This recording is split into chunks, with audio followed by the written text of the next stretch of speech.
বিগত সরকার যারা ছিল তাদের অসাবধানতার কারণেই কিন্তু আজকে এই সমস্যাটা সৃষ্টি হয়েছে। ঠিক তেমনি ভাবে আমরা সিটি কর্পোরেশনে কিন্তু এই ধরনের অনেক কিছু ফেস করছি। মাঝখানে অনেক সময়টা তারা কাটিয়েছে, সেই সময়ের রুটিন ওয়ার্কগুলো যদি তারা ঠিক মতো করতো তাহলে কিন্তু আজকে এই সরকার নতুন সরকারের উপরে এই ধরনের চাপ হতো না।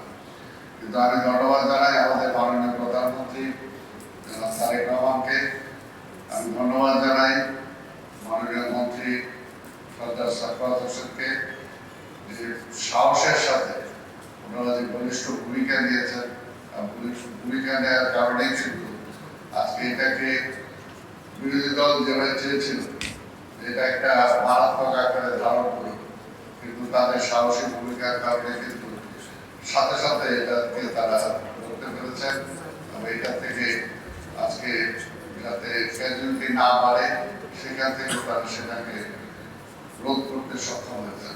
এটা একটা জাতীয় সমস্যা।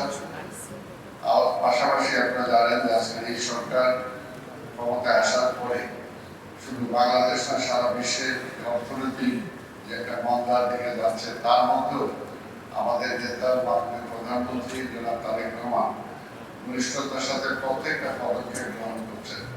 আমরা আশা করি যে আজকে শুধু হাল নয়, আজকে রাষ্ট্রে আরো যে সমস্ত সমস্যা আছে সমস্ত সমস্যার সমস্যা আসবে, কিন্তু সমস্যার মোকাবেলা করে এগিয়ে যাওয়াটাই হলো সরকারের দায়িত্ব। সেই দায়িত্বটা সরকার পালন করছে কিনা সেটাই কিন্তু জনগণ দেখে, জনগণ সেটা দেখছে, জনগণ কিন্তু ঠিক আছে, কিন্তু কিছু শক্তি চেষ্টা করছে আজকে রাষ্ট্রটাকে দেশটাকে কিভাবে আরেকটা সমস্যার মধ্যে ফেলা যায়।